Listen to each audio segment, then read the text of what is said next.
Hello everyone. नमस्कार, क्या हाल चाल आप सभी के। उम्मीद करूंगा आप सब मस्त होंगे, दुरुस्त होंगे और अपनी पढ़ाई को बहुत अच्छे से कर रहे होंगे। सभी को good evening, good morning, good afternoon, जो भी इस लेक्चर को जिस टाइम देखे सभी को नमस्कार। और आज ये जो लेक्चर है आपका, वो क्लास बेसिकली सभी एग्जामों के लिए इम्पोर्टेंट रहेगा। इसके अंदर हम एक पार्ट स्टडी करेंगे जिसका नाम होगा वर्क, एनर्जी एंड पावर, कार्य, ऊर्जा एवं शक्ति। अगर मैं कहूं ये वर्क, एनर्जी एंड पावर किसी भी एग्जाम के अंदर इससे क्वेश्चन ना आए, ऐसा हो नहीं सकता। मतलब अगर मैं ये कहूं कि क्वेश्चन इससे अगर नहीं पूछा जाएगा तो इस चैप्टर का तौहीन होगा। तो इस चैप्टर को हम शुरुआत करने से पहले हम कुछ बातों को स्टार्ट करें, कुछ बेसिक सी बातों को। जैसे इसके अंदर एक आएगा फोर्स, बल। मैं थोड़ा उसको डिटेल समझा देना चाहता हूं कि फोर्स क्या होता है, बल क्या होता है दोस्त। तो फोर्स किसी भी वस्तु को धक्का देना या उसको खींचना क्या कहलाता है, बल कहलाता है। किसी वस्तु को आप पुल कर रहे हो या पुश कर रहे हो, खींच रहे हो, धक्का दे रहे हो, उसीपन क्या कहते हैं, बल कहते हैं। अक्सर जब मैं फोर्स की डेफिनेशन पूछता हूं तो विद्यार्थी ज्यादातर आंसर इस प्रकार से कर रहे होते हैं कि सर बल वह बाह्य कारक है जो उस वस्तु की अवस्था में परिवर्तन कर देता है। मैंने कहा अगर परिवर्तन कर देता है तो अगर मैं अपने इस बोर्ड पर फोर्स लगाऊंगा तो इसमें परिवर्तन तो नहीं हो रहा। इसका मतलब मैंने प्रयास तो किया कि नहीं किया। तो इसके अंदर आपको एक शब्द ऐड करना पड़ेगा, बल वह बाह्य कारक है जो उस वस्तु की अवस्था में परिवर्तन कर देता है या करने का प्रयास करता है। लेकिन इतना सब न बोलकर आप दो बातें बोल सकते हो, किसी वस्तु को धक्का देना या उसको खींचना बल कहलाता है, अब परिवर्तन हो या ना हो। कहता है कि बल का एसआई मात्रक क्या होता है, what is the SI unit of force. तो उसका आंसर होता है न्यूटन। हमारा क्लास बाइलिंगुअल रहेगा, इस बात के लिए आप निश्चिंत रहें कि हमने सर हिंदी से, इंग्लिश से, हमारा क्लास दोनों ही क्लास के अंदर चलेगा। बाइलिंगुअल रहेगा, जो हिंदी के विद्यार्थी हैं उनको भी बेहतर समझ आएगा, बशर्ते आप समझने का थोड़ा सा कोशिश करिएगा। जैसे कि हम इस चैप्टर की शुरुआत करें तो हम एक चैप्टर पढ़ने वाले हैं इसके अंदर, जिसका नाम है वर्क, एनर्जी एंड पावर, कार्य, ऊर्जा एवं शक्ति। अगर हम बात करें वर्क, एनर्जी एंड पावर की, कार्य, ऊर्जा एवं शक्ति की, तो इस चैप्टर का विंटेज उतना ज्यादा नहीं है, लेकिन इसके नंबर ऑफ क्वेश्चंस पेपर के अंदर बहुत ज्यादा आते हैं। चाहे मैं इसकी 2 लाइन पढ़ाऊंगा, वो 2 लाइन भी आपके लिए बहुत ज्यादा सफिशियंट होगी, बहुत ज्यादा बेनिफिशियल होंगे, है ना। तो मेरा आपसे एक क्वेश्चन रहेगा, जो भी विद्यार्थी इस क्लास को देखे, कि वर्क, एनर्जी एंड पावर के अंदर वर्क क्या होता है। कहता है कार्य किसे कहते हैं, वर्क क्या होता है। तो आपका आंसर क्या होगा दोस्त। तो सर हमारा आंसर होगा किसी वस्तु पर फोर्स लगाने से यदि उसमें विस्थापन होता है तो विस्थापन क्या कहलाता है, वर्क कहलाता है, कार्य कहलाता है। वर्क क्या होता है, मान लो मेरे पास मेरा फोन है, अगर मैं बात करूं मेरे पास अगर ये मेरा फोन है इस तरह से, अगर यहां पर इस तरह से रखा हुआ है और मैं अगर इस पर फोर्स लगाया, मैंने आज फोर्स लगाया, मैंने कल भी फोर्स लगाया, मैंने 2 दिन तक इस पर फोर्स लगाया, आप कल क्लास देखे, परसों देखे, आपको यहीं पर दिखाई दिया, मैंने कहा मैंने कोई काम किया, आपको सर आपने कोई काम, अगर आपके अंदर मानवता होगी, ह्यूमैनिटी, तो आप कह सकते हो सर आपने काम किया। बट फिजिक्स क्या कहेगा, आपने कोई काम। अगर मैं इस फोन पर, इस मोबाइल पर फोर्स लगाऊं इस तरह से, पहले आपने देखा यहां पर मैंने फोर्स लगाकर इसे यहां पर लेके आ गया, मैंने पूछा मैंने कोई काम किया, बोलोगे सर आपने काम किया। तो कहता है किसी वस्तु पर फोर्स लगाने से उसमें विस्थापन होता है, मिनिमम डिस्टेंस होता है, न्यूनतम दूरी होता है, उसे अपन क्या कहते हैं, बल कहते हैं, फोर्स, वर्क कहते हैं, कार्य कहते हैं। और वर्क का ऐसा ही मात्रक क्या होता है, पेपर के अंदर बहुत बार पूछा जाता है। तो इसका आंसर क्या होता है, सर कार्य का, वर्क का ऐसा ही मात्रक होता है जूल, और सीजीएस मात्रक होता है आपका अर्ग। वर्क का ऐसा ही मात्रक, ऐसा यूनिट क्या होता है, तो उसका आंसर क्या होता है गुरु। तो उसका आंसर होता है हमारे पास जूल, और इसका सीजीएस मात्रक क्या होता है, यूनिट। इसका सीजीएस यूनिट क्या होता है, अर्ग, ERG। अच्छा, एक जूल में कितने अर्ग होते हैं, पेपर के अंदर ये क्वेश्चन बहुत आता है, एक जूल में कितने अर्ग होते हैं। तो इसका आंसर होता है 10 की पावर 7 अर्ग। अगर मैं वर्क के फॉर्मूले की बात करूं तो वर्क का फॉर्मूला क्या होता है, सर वर्क का फॉर्मूला होता है फोर्स इंटू डिस्प्लेसमेंट, बल गुणा विस्थापन। मैंने क्या बोला कि हमारे पास जो वर्क है उसका फॉर्मूला क्या होता है, बल गुणा विस्थापन। कुछ विद्यार्थी के दिमाग में क्वेश्चन आ रहा होगा, सर ये विस्थापन क्या है, फोर्स तो अभी आपने समझा दिया था। तो दोस्तों विस्थापन क्या होता है? दो बिंदुओं के बीच का सबसे छोटा रास्ता। जैसे कि मान लो जब आप अपने घर पर बैठे होते हो, उधर से आपकी वाली का फोन आता है, कहती है भाई थोड़ा, भाई तो नहीं कहेगी, मतलब जल्दी आना है। तो जो आपको जल्दी बुलाने की कोशिश करते हो तो आप सड़क से होकर जाते हो, गलियों से होकर जाते हो? सर गलियों से होकर जाते हैं। तो वो जो रास्ता आप अपनी मर्जी से बना रहे हो उसे अपन कहते हैं डिस्प्लेसमेंट, विस्थापन, और जो एक्चुअल में होता है उसे अपन कहते हैं डिस्टेंस। प्रारंभिक और अंतिम, इनिशियल पॉइंट और फाइनल पॉइंट के बीच की दूरी को अपन कहते हैं विस्थापन। इनिशियल पॉइंट क्या होता है? उसे अपन कहते हैं जहां से हम चलना शुरू करते हैं उसे कहते हैं इनिशियल, और जहां हम पहुंच जाते हैं उसे अपन कहते हैं फाइनल। जैसे आप घर से चले तो आपका घर क्या है? इनिशियल पॉइंट, और आप कोचिंग कहीं जा रहे हो या किसी जगह जा रहे हो, जिस पॉइंट पर आप पहुंच जाओगे वो हमारे लिए क्या कहलाएगा? Final point. तो घर से या कोचिंग के आने का जो सबसे छोटा रास्ता होगा, डिस्प्लेसमेंट होता नहीं है, हम अपनी मर्जी से बनाते हैं। अब बल का ऐसा ही मात्रक क्या होता है सर?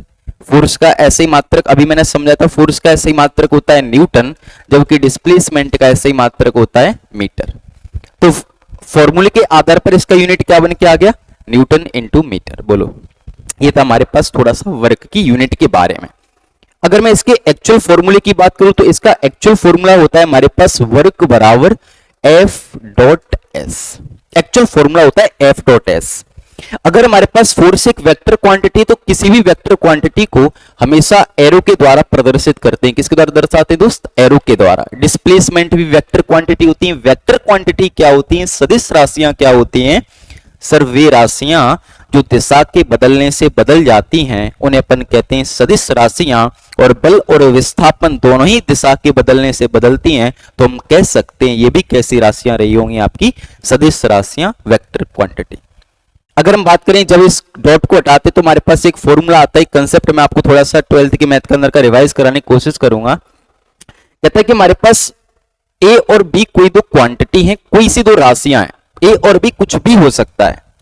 अगर इनके बीच डॉट प्रोडक्ट है और दोनों ही अगर स्केलर हैं तो जिसका फॉर्मूला होता है वो भी कैसा होता है? स्केलर अदिश, मतलब ये दिशा पर निर्भर नहीं करेगी।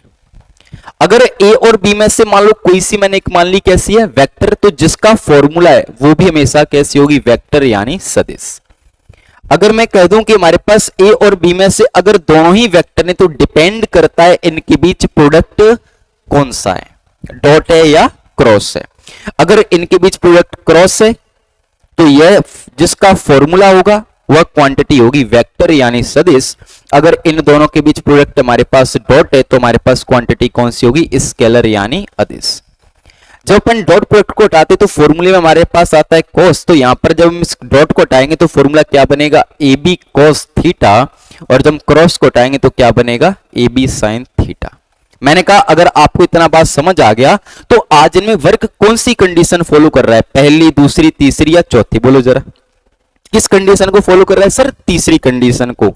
सर दोनों ही वेक्टर हैं, सर दोनों ही वेक्टर हैं, दोनों ही प्रोडक्ट कौन सा है? डॉट है। तो जब अपन इसको हटाएंगे तो फॉर्मूले के अंदर क्या आएगा?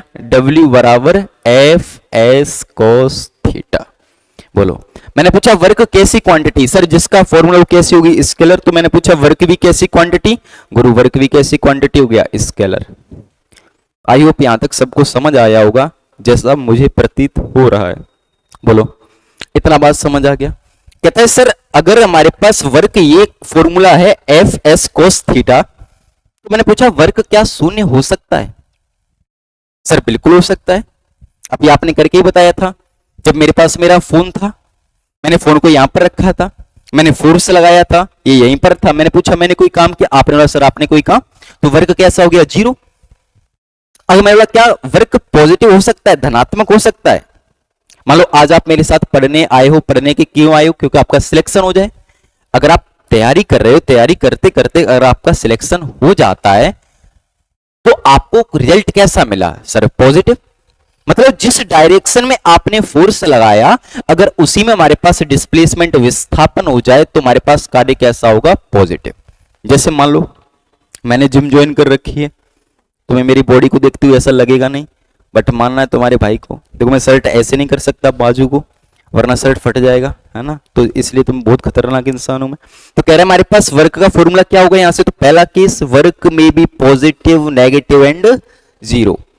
कार्य ऋणात्मक, धनात्मक एवं शून्य हो सकता है। ये पहली बात आपको पता होनी चाहिए।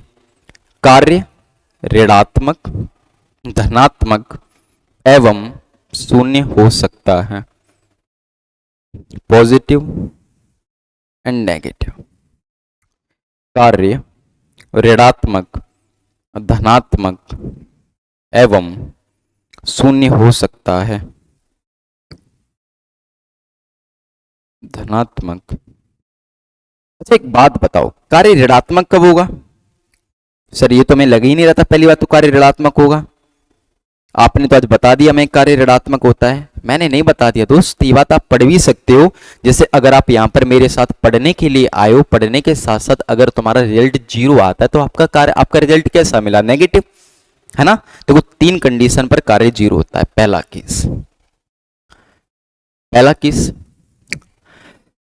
मान लो मैं यहां पर मस्त माहौल बना के खड़ा हूं और मेरे हाथ में एक सस्ती सी बाल्टी है जो पानी से भरी हुई है। इस तरह से मेरे पास एक सस्ती सी पानी की बाल्टी है जो कि आपकी पानी से भरी हुई है। अगर इस बाल्टी को मैं ऊपर उठाऊंगा तो फोर्स कहां लगा रहा हूं? सर हम फोर्स लगा रहे हैं ऊपर। तो बाल्टी भी धीरे धीरे किधर आएगी? सर ऊपर आएगी। तो डिस्प्लेसमेंट किधर हो रहा है? ऊपर। बोलो भाई, हमने फोर्स कहां लगाया? ऊपर। तो डिस्प्लेसमेंट भी ऊपर हो रहा है कि नहीं हो रहा? सर बिल्कुल हो रहा है। तो दोनों में एंगल कितने अंश का बन रहा है? सर ये दोनों एक दूसरे के समांतर हो गए, पैरेलल हो गए। अगर कोई दो रेखाएं, कोई दो वस्तुएं, कोई दो तरंगें, कोई दो ऑब्जेक्ट, कोई दो मिरर अगर एक दूसरे के पैरेलल होते तो उनके बीच एंगल कितना बनता है?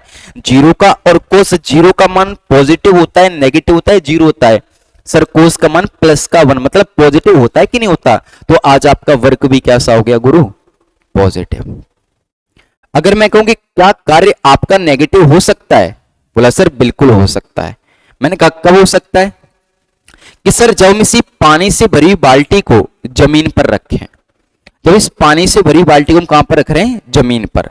अगर हम इस पानी से भरी बाल्टी को जमीन पर रखेंगे तो दोस्त फोर्स कहां लगाते हैं? ऊपर। और डिस्प्लेसमेंट कहां होता है? नीचे। सर फोर्स ऊपर कैसे लगाते हैं? मैं तो समझ ही नहीं आ रहा, थोड़ा मेरे साथ फील करना है ना।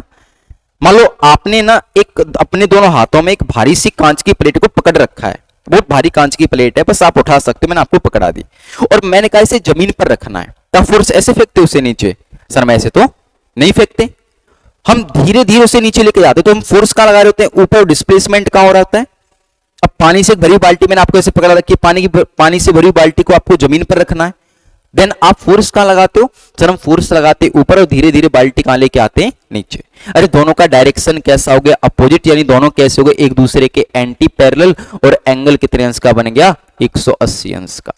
एंटी पैरेलल का मतलब होता है ठीक उल्टा, प्रति समांतर।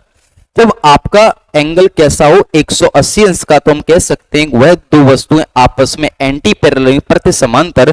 और कोस 180 अंश का मान होता है नेगेटिव। तो आज आपका वर्क भी कैसा होगा? नेगेटिव। बोलो जरा। सर बहुत बढ़िया। अगर हम बात करें क्या कार्य शून्य हो सकता है? तो बोलो क्या कार्य शून्य हो सकता है? सर केस थर्ड बताओ, क्या कार्य शून्य हो सकता है? मैंने कहा बिल्कुल। कार्य कब शून्य हो सकता है? जैसे मान लो अपने पास एक सस्ता सा कुली है, ये कुली अपने सामान को सर पर रखे हुए आगे की ओर भागे जा रहा है। तो मैंने कहा डिस्प्लेसमेंट कहां हो रहा है? सर आगे। सर डिस्प्लेसमेंट कहां हो रहा है? आगे। और ये जो वस्तु इसने अपने सर पर रखी है, ये फोर्स कहां लगा रही है? नीचे। भाई ये डिस्प्लेसमेंट कहां हो रहा है? आगे। और वस्तु फोर्स कहां लगा रही है? नीचे। तो एंगल कितने अंश का बन रहा है? 90 डिग्री का। अगर एंगल 90 डिग्री का तो हम कह सकते हैं आपस में एक दूसरे कैसे रहेंगे गुरु? परपेंडिकुलर, लंबवत। अगर एक दूसरे के परपेंडिकुलर होंगे, लंबवत होंगे, तो मैंने बोला कोस 90 का मान कितना होता है? 0। तो आज वर्क भी कैसा हो जाएगा? 0। अर्थात उस कुली के द्वारा हमेशा कार्य कितना किया जाता है? 0। बाकी बातें जैसे कि आपने पढ़ रखी होगी कि आपका कुली एक सामान को सर पर रख के सीढ़ियों से ऊपर की ओर गया, वापस नीचे आ रहा है, तो हमारे पास कार्य तब भी 0 होता है। अगर एक कुली अपने सामान को सीढ़ियों से रखकर नीचे से केवल ऊपर गया तब भी कार्य 0 होता है। अगर सीधा जा रहा है तब भी कार्य 0 होता है। एक केस आपको समझ आ गया होगा। दूसरा केस, अगर सीढ़ियों से ऊपर जाए वापस नीचे, डिस्प्लेसमेंट 0, तो वर्क भी कैसा हो जाएगा? 0। हमारे पास एक केस बचता है, वो आपको समझ आएगा जब हम पढ़ेंगे पोटेंशियल एनर्जी, स्थितिज ऊर्जा। आज की क्लास में हमने समझा है कार्य क्या होता है। आई होप आपको समझ आया होगा, और कार्य से संबंधित मैंने सिर्फ वो क्वेश्चन कराने का प्रयास किया है जो आपके पेपर के अंदर यहाँ से क्वेश्चन आते हैं। इस क्लास को आप रिवाइज करिए। Thank you so much, bye bye, take care, पढ़ते रहिए, मोहब्बत हो तुम सब मेरी, ध्यान रखो, बाय।